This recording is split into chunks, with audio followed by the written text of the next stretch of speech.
ముందు మీ సమాధానం ఏంటి జూపూడి ప్రభాకర్ గారు?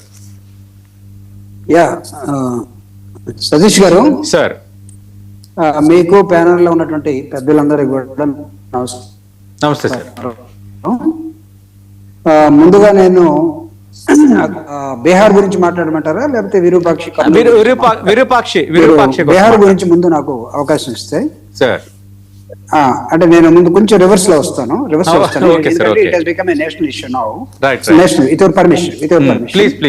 సో బీహార్ లో జనరల్ గా ఎన్నికల్లో గెలుపు ఓటములు పెద్దగా పట్టించుకోవాల్సిన అవసరం లేకపోయినా ఈ రోజు అధికారంలో ఉన్న పార్టీ బీహార్ లో ముఖ్యమంత్రి స్థానంలో ఉన్నది బీజేపీ.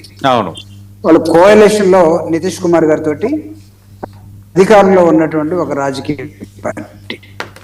నార్మల్ గా చూసినప్పుడు మనం టేక్ ఎనీ ఎలక్షన్, అధికారంలో ఉన్న రాజకీయ పార్టీ ఇలాంటి బై ఎలక్షన్స్ వచ్చినప్పుడు వాళ్ళ శక్తిని అంతా ఒడ్డి వాళ్ళే గెలుస్తారు. ఇది ప్రాక్టికల్ గా మనకి ల్యాబ్ టెస్ట్ గా నిలబడినటువంటి అనేకమైనటువంటి ఎగ్జాంపుల్స్ మనం తీయచ్చు. ప్రతి ఒక్క రాష్ట్రంలో ప్రతి దేశంలో కూడా జనరల్ గా బై ఎలక్షన్ వచ్చినప్పుడు అధికారంలో ఉన్న రాజకీయ పార్టీ ఖచ్చితంగా గెలుస్తుంది. ఇక్కడ ఆలోచించాల్సిన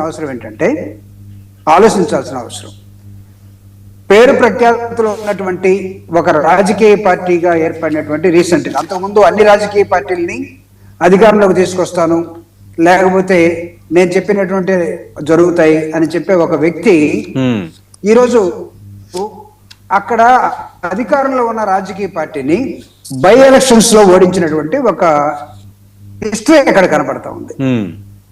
దీన్ని మామూలుగా ఓడిపోయిన రాజకీయ పార్టీ ఎలా తీసుకుంటుంది, గెలిచినటువంటి ఆ రాజకీయ పార్టీ ఎలా తీసుకుంటుంది, లేకపోతే నిలబడకుండా స్పెక్టేటర్ గా ఉండి లేకపోతే నిలబడి ఓడిపోయిన రాజకీయ పార్టీ ఎలా తీసుకుంటాయి. So there is a lot of time. ఆ టైంకి వదిలేద్దాం మనం. But it's a lesson to the political party which is in power.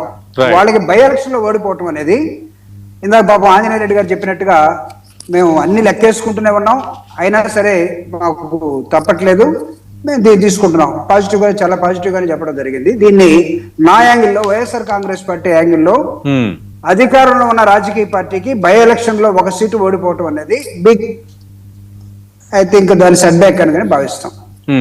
దీని నేషనల్ పాలిటిక్స్ లో నిన్నగాక మన జరిగినటువంటి కాక్రోచ్ ఉద్యమ ప్రభావం కానీ, బీహార్ లో స్టన్ గన్ చూపించినటువంటి అంశం కానీ, లేకపోతే దేశవ్యాప్తంగా విద్యార్థులు వాళ్ళు మూవ్ అయినటువంటి ఒక మూవ్మెంట్ కానీ, ఇది అన్ని రాజకీయ పార్టీలని ఆశ్చర్యపరిచినటువంటి ఒక విద్యార్థి ఉద్యమం.